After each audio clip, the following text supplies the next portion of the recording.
ProPublica reporting tonight that the Trump Organization may have overcharged Trump's own inaugural committee for all kinds of things: rooms, meals, event space at Trump's hotel in Washington, D.C. during the inauguration. And we're talking about an incredible amount of money here. The person in the middle of the negotiations, Ivanka Trump. This breaking news coming just one day after the New York Times reported the inaugural committee is under criminal investigation for possibly taking illegal foreign donations. So that's the money coming in, and now this new reporting on the money going out. Out front now, one of the ProPublica reporters who broke the story, Justin Elliott, and former ethics lawyer for President George W. Bush, Richard Painter, who worked with President Bush on the second inauguration and was the one in charge of making sure that everything was, the rules were followed. So, Justin, let me start with all this reporting that you have. Okay.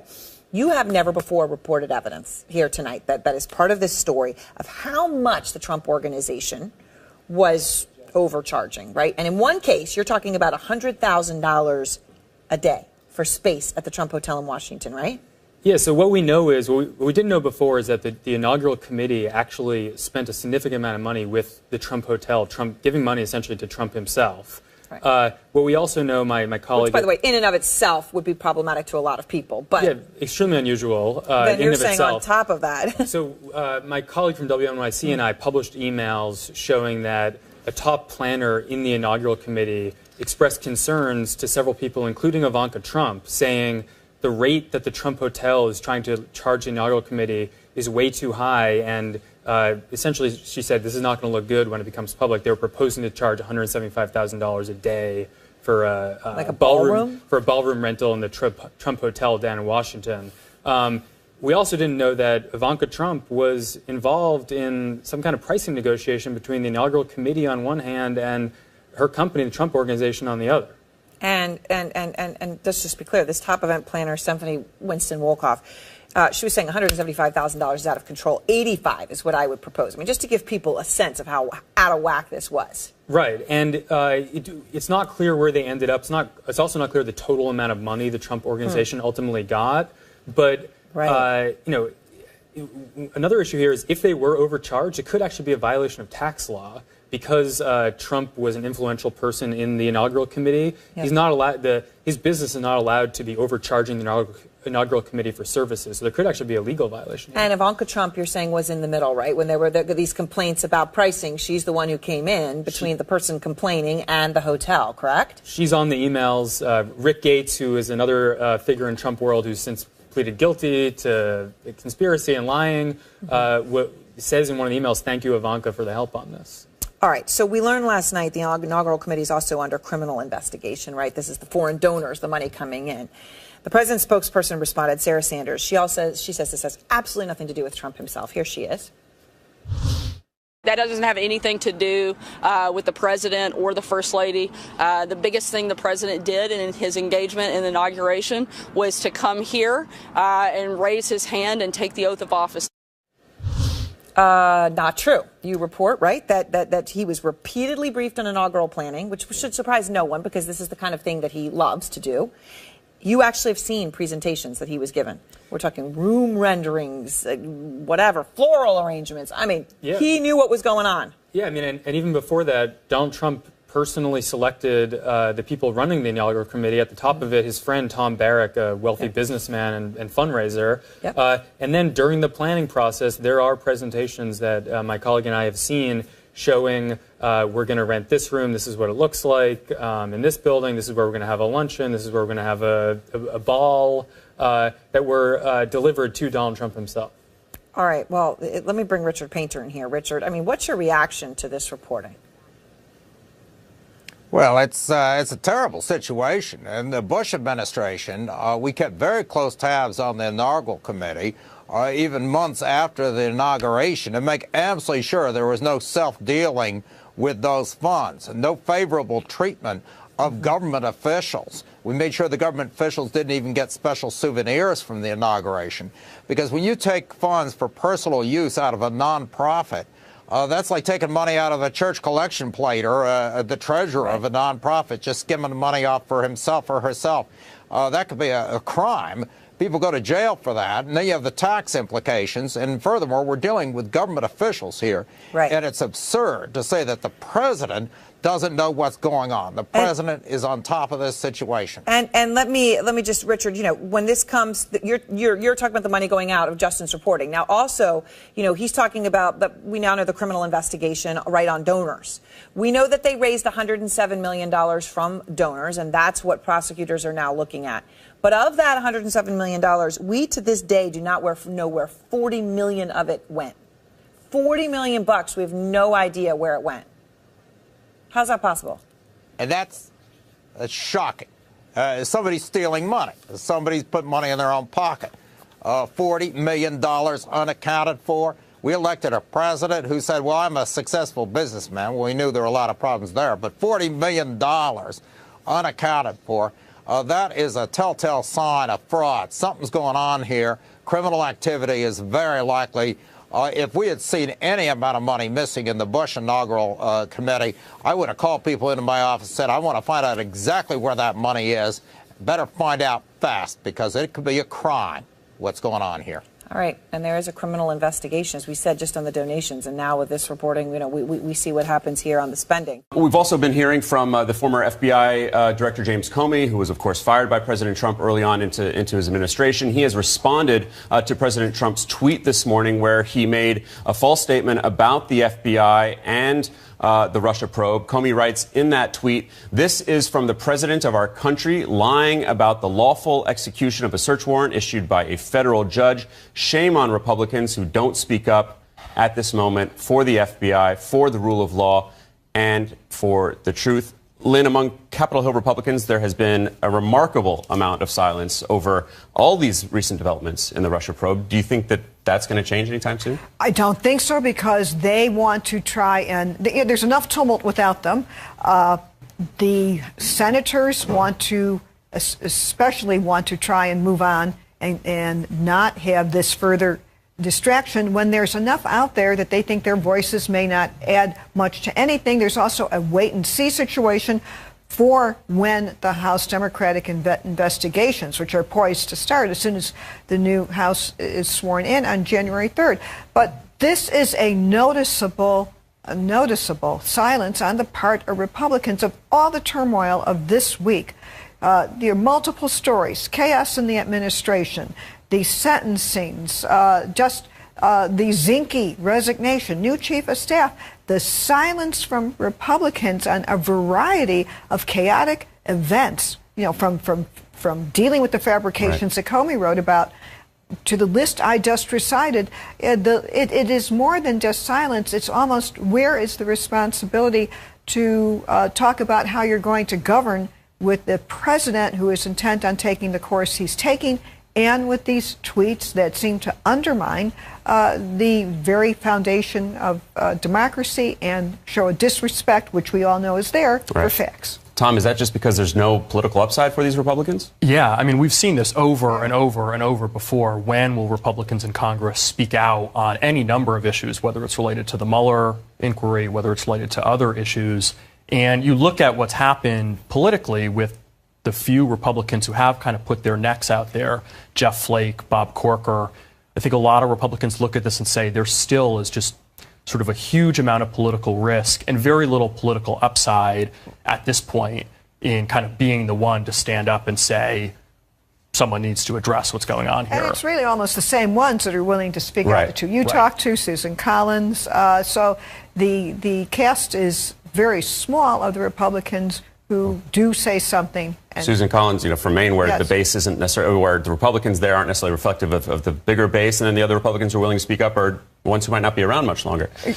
One of the major revelations in the past week was Michael Cohen saying that he lied to Congress about the Trump Tower project, that the president had been updated about the Moscow Trump Tower project far beyond January 2016, when the first caucuses took place, up until June of 2016, when he was the presumptive Republican nominee.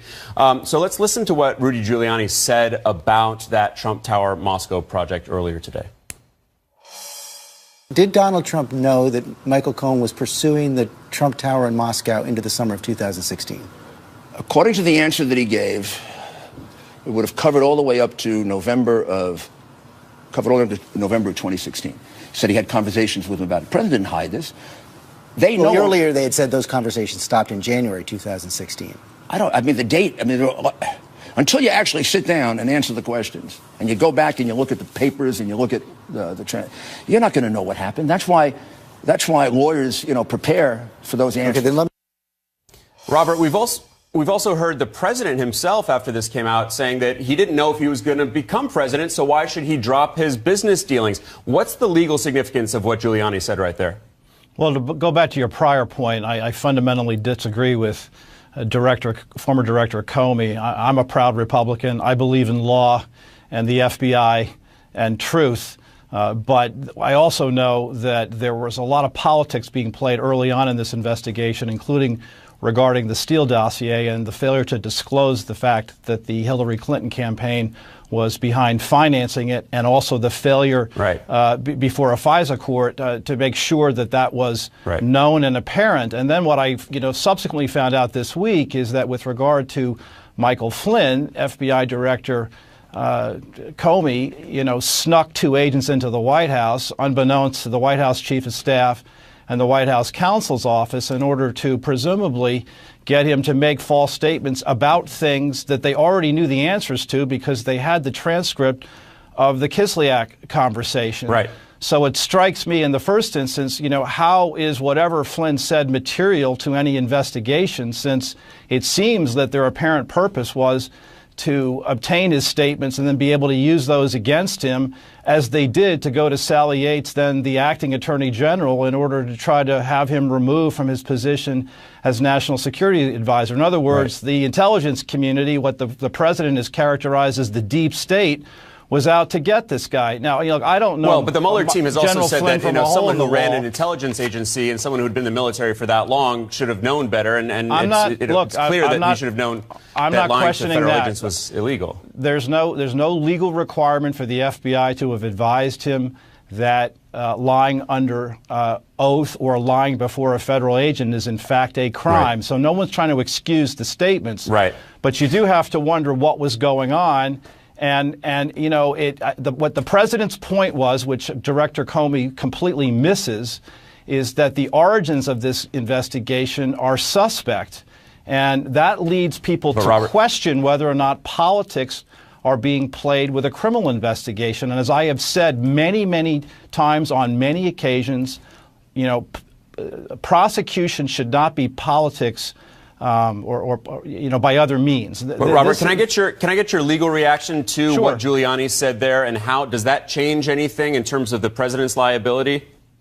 Well, I have always wondered, given the fact that I think it was a surprise even to President Trump that he won the election, that making a claim with regard to Russia collusion in the summer of an election year, when it wasn't even clear that he would win the presidency, always seemed, in my judgment, to be a stretch. He didn't. The Trump campaign had nothing to trade with Russians because it presupposes that with the benefit of 2020 hindsight, that they were in a position to be making promises as to what would happen once the Trump administration took office. That presupposes that he was going to be elected, something that even they didn't believe. And then I look at your caption here about 6 different areas where the Trump administration is under investigation. I have to laugh because during the Clinton administration, there were 7 independent counsels in place, including my own with regard to Whitewater, which was just one of 7.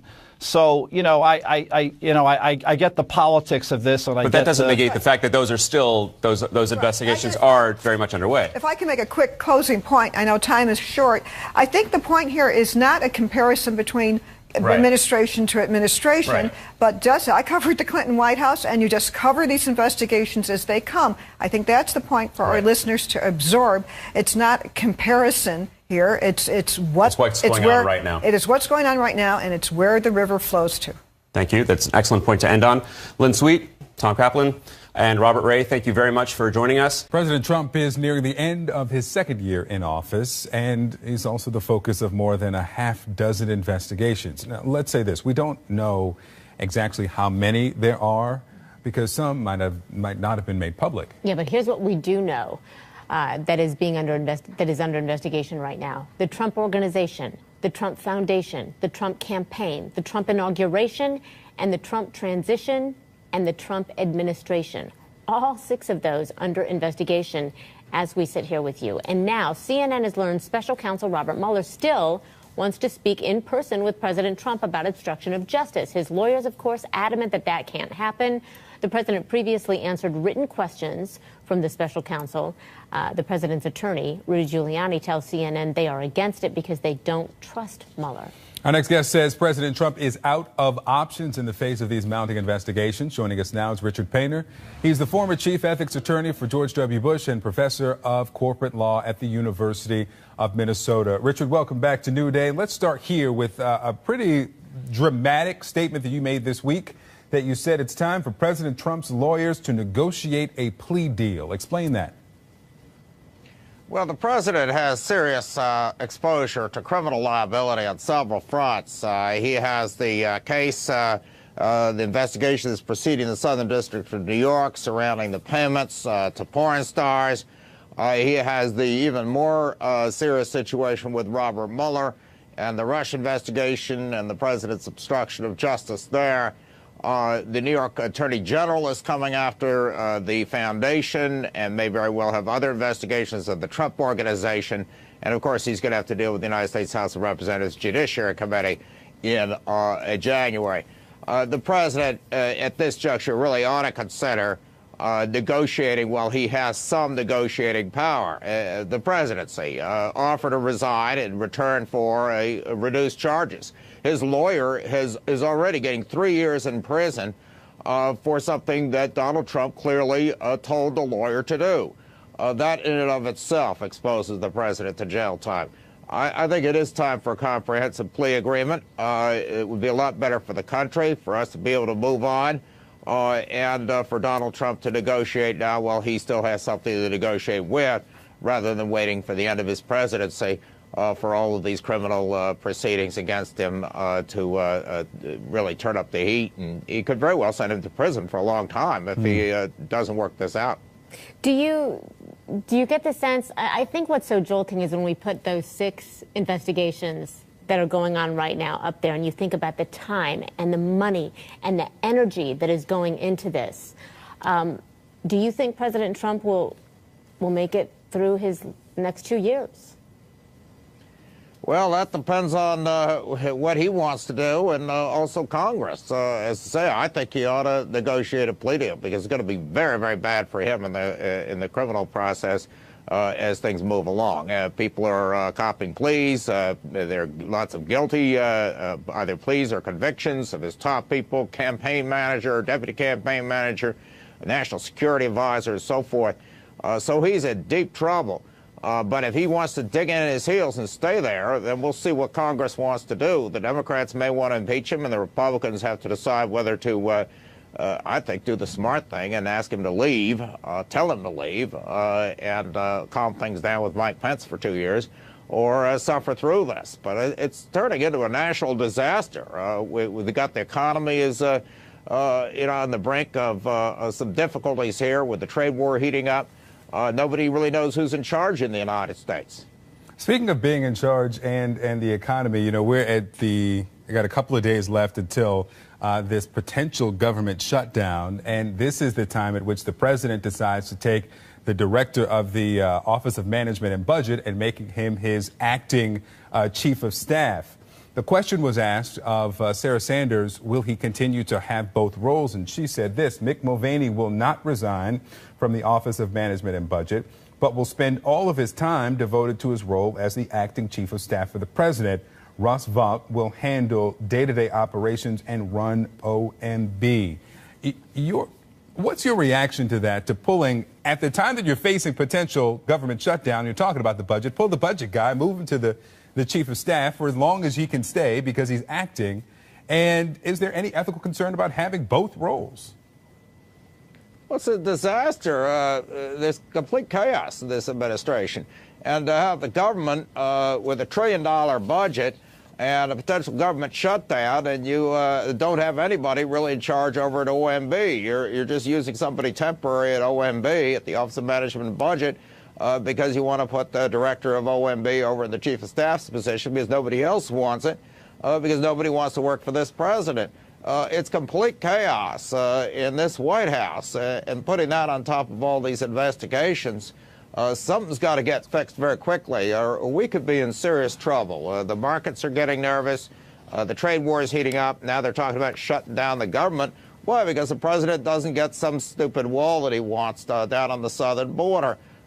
It's ridiculous what's going on right now. I got one more here. Let me ask you what you think about the current director of that office, Emory Rounds. Initially, when he was announced as the nominee, there were encouraging responses from several of you who've held the office. But now I see on Twitter and from you being on the shows, Norm Eisen, you, Walter Schaub, former directors, are just lambasting this administration daily. What do you think of the job he's doing now? Emory Rounds is over at the Office of Government Ethics, and I think he's doing a very good job at the Office of Government Ethics. Yeah. That's an independent agency. The problem is they don't have the enforcement powers they ought to have, and because of that, when they write the White House and tell the White House somebody's in violation, for example, Kellyanne Conway has been shilling for Ivanka clothes or violating the Hatch Act or whatever, the White House basically tells the Office of Government Ethics to pound sand. Emory Rounds, he was my deputy in the Bush White House in the ethics office there. He's worked at OGE for a long time. He's doing the absolute best job he can as director of the Office of Government Ethics, but they need to have enforcement power. They need to have the power to investigate because what we're finding out is that everybody in the Trump administration is just ignoring the Office of Government Ethics. They simply don't care what OGE has to say about what the rules are. All right, Richard Painter, thanks so much. Thank you. Thank you, sir.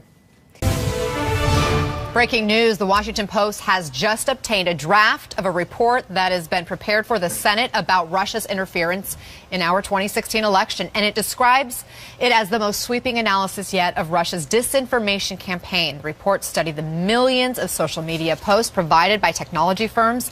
And here's what it found, according to the paper, that Russia used every major social media platform to help elect Trump, that all of Moscow's messaging was intended to benefit the Republican Party, specifically Trump, and that on Facebook alone, Russia's campaign reached 126 million people. It reached another 20 million people on Instagram.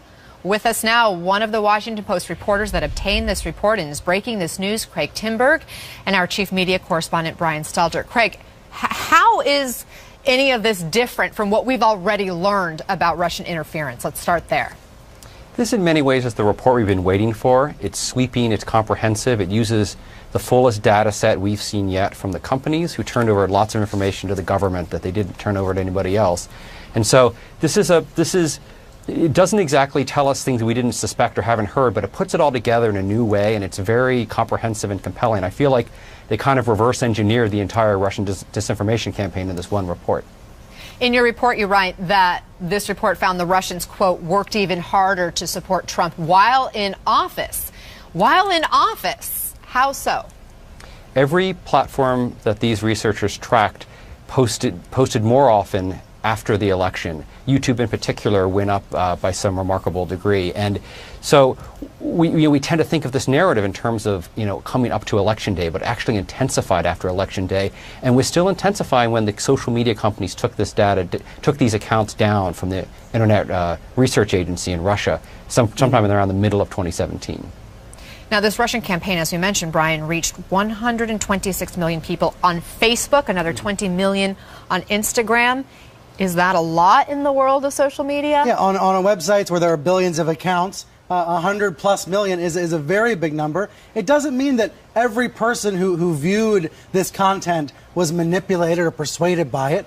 But obviously, the Russians didn't need to persuade 100 million people. They only needed to persuade a relatively small number of people in order to affect the outcome of the election. Now, whether that is what actually happened or not, I don't think we will ever be able to say for sure. But with all the talk lately about who knew what when, new elements about collusion, new claims about the Mueller probe, This takes us back to what really happened and just how concerted the Russian effort was to try to persuade voters. And like I said, it didn't take 100 million people to be persuaded. What happened because of these Russian trolls, these hackers and criminals, is that it changed the conversation around the election. And I think most importantly, Anna, as you pointed out, this reporting from these researchers is that it ramped up even more intensely after Election Day. It makes you think about Trump's relationship with Russia, Trump's relationship with Putin after Election Day in the early days of the presidency and what was going on. Why were these Russian agents still trying to affect Americans' thinking? One of the details, Craig, in this report is that it found that Russians targeted African Americans specifically with misleading information about how to vote. Tell us more about that. Well, one of the major parts of this campaign was keeping people from going to the ballot box, people who would have voted for Hillary Clinton, at least in the view of the Russians, apparently. And so there was all this messaging around, hey, you know, we can't trust elections, or Hillary Clinton isn't any better than Donald Trump. And we've known that for a while, but to see it put together in a single comprehensive report is really impressive. And it looks like the effort to reach African Americans was nearly as extensive and as effective as the effort to get conservatives activated around gun rights or around immigration issues. So really, they worked both sides of the coin, if you will, really effectively. And some of it was about promoting conservatives and encouraging people to vote for Trump. Others was about discouraging voting for Clinton. But all of it was in the same direction, right? All of it was in the Trump direction, even though they were pressing different buttons for different people. Craig, does this report reach any conclusion as to how this may have impacted the election? It does not wrestle with that question, and of course, on some level, it's unanswerable, right? There's no way we can go and run the election again and take this out and see what happened. But it does suggest that the campaign was really shrewd, was sophisticated in its understanding of American politics, was sustained, and kept going even longer than most of us really understood. And in fact, there's no reason to think this ended in 2017. I mean, the social media companies, Facebook and such, were still taking down accounts affiliated with this, right up into almost to the midterm election. Now, this report doesn't reveal what happened with that kind of data, but there's no reason to think the Russians stopped. I mean, why would they? Let me read just a quote here. It says, social media have gone from being the natural infrastructure for sharing collective grievances and coordinating civic engagement to being a computational tool for social control, manipulated by canny political consultants and available to politicians and democracies and dictatorships alike, Brian. Right, and that applies to more than just Russia, more than just one foreign government. It happens to be Russia that is the central focus of this probe. But other foreign actors, other groups are also able to use social media in this way. And Facebook, Twitter, and YouTube, Google, they have belatedly woken up to these facts way too late. Our colleague Donnie O'Sullivan has some new reporting that suggests maybe these researchers were only given the bare minimum of help from the social networks. Now, we'll have to see what the networks say. Facebook may say that it was enormously helpful to these researchers, but that's been a concern for the past couple of years. How open have Facebook and Twitter been to letting us reconstruct what went wrong in 2016 and what might still be going wrong today? Because I think as any user of Facebook or Twitter knows, there's been some changes, there's been some improvements in some ways, but it's pretty easy to go down a pretty dark rabbit hole and find a lot of nasty content on social media these days. Some of it just published by Americans, but some of it published by people pretending to be Americans. And that's the root of this report. That's the root of this problem. People that are posing as Americans trying to sow division in our country. And Craig, as we point out, again, this report suggests that Russians didn't stop once Trump is in office. Do we have any indication if they're doing it right now?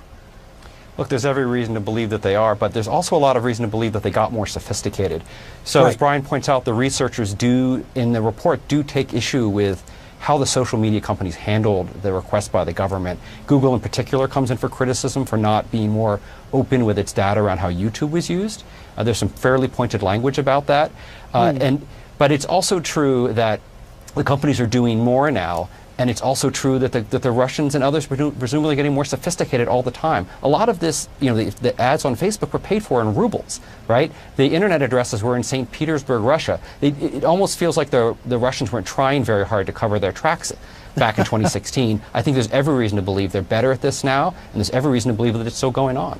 And it's not something you can fix. It's only something you can manage. It's like a chronic condition. It's like diabetes. It's something you have to constantly be on top of and manage. And the question is whether these companies that really manage our digital lives are able to manage this misinformation problem. That's still an open question. Brian Stelter, Craig, thank you both.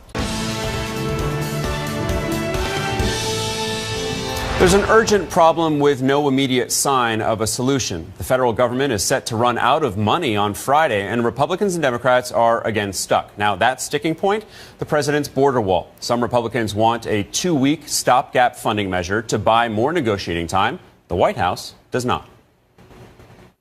We're going to do whatever is necessary to build the border wall to stop this ongoing crisis of illegal immigration. And that means this is a very, if it comes to it, absolutely. This is a very fundamental issue. At stake is the question of whether or not the United States remains a sovereign country, whether or not we can establish and enforce rules for entrance into our country. The Democrat Party has a simple choice. They can either choose to fight for America's working class or to promote illegal immigration. You can't do both. Whatever is necessary, the White House says. Now, the top Democrat in the Senate this morning sounded equally unwilling to bend. President Trump should understand there are not the votes for the wall in the House or the Senate. He is not going to get the wall in any form. Joining me now are former Democratic Governor of Michigan, Jennifer Granholm, and senior political correspondent for the Washington Examiner, David Drucker. David, let me start with you. Our Phil Mattingly on Capitol Hill is saying that if the administration is ready to kick the border wall can down the road, that they wouldn't have sent Stephen Miller out there on the Sunday shows this morning. How dug in do you think this White House is on getting the border wall funding? Well, it's really hard to tell, Alex, because this president changes his mind from minute to minute. We think there's a deal. All of a sudden, there's no deal. He's going to shut the government down. He doesn't want to shut the government down. And I think that's because the president operates on instinct. And so I think we're going to have to see where he is later this week. What we do know is that Democrats do not feel any political motivation to try and deliver on what the president is asking for. And the Republicans simply don't have the votes. They don't have the votes in the House to do a Republican-only bill with $5 billion for the border wall. And when Chuck Schumer looks at the 2018 elections, even though Democrats did not win back the Senate, he won 2 seats, one in Arizona, one in Nevada. You have a lot of Hispanics there. Immigration is a very big issue there. You look at the House, they won 40 seats. And so as far as Democrats are concerned, the president's rhetoric and his policies do not work politically, and so they don't feel like they have anything to fear. Now, I think part of this might be the fact that a lot of voters, when they hear President Trump talk about the border wall and immigration, are conflating his rhetoric with those policies. So even though if we look at these policies in a standalone measure, they're going to do better for Republicans if you can take Trump out of it. You can't take Trump out of it. It reminds me of health care with President Obama when Obamacare was unpopular. And therefore, stalemate, I think, unless President Trump moves. Okay. Governor Granholm, let's listen to what Senator Dick Durbin had to say this morning quickly. It's entirely in the hands of President Donald Trump, and he bragged that this was his decision. I'll shut it down, he said. If I don't believe I can get my wall, my $5 billion sea to shining sea wall. So, Governor, as you hear there, Democrats are confident that the president will own the blame for this potential shutdown. Do you see that dynamic holding, and do you think it's a smart strategy? Well, the president has said, basically, I'm willing to take this on, sending out Steve Miller this morning, reinforcing that I'm willing to own the shutdown because he thinks it's a good political fight.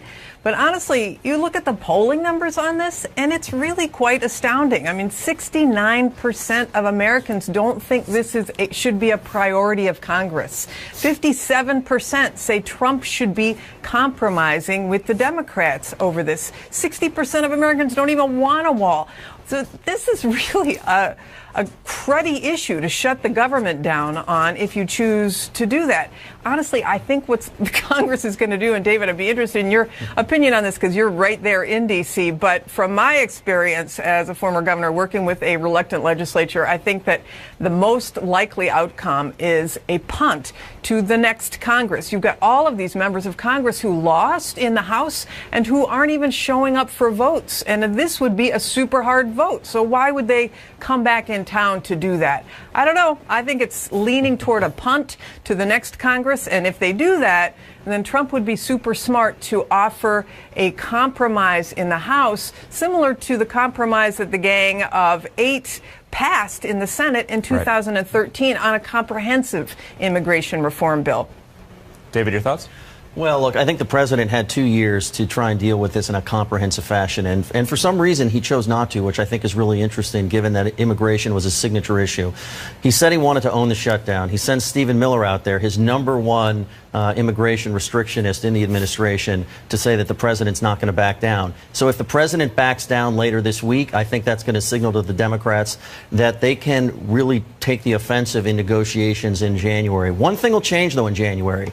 Democrats will run the House, and they're going to be responsible for getting the government open on a compromise basis with the president. So it's not going to be as easy for them to say no and then just say it's up to Republicans because they're running everything. And that will change some of the tenor of these negotiations. But, you know, as we all know, in terms of the politics of this, it depends on who the public blames. But the governor's right.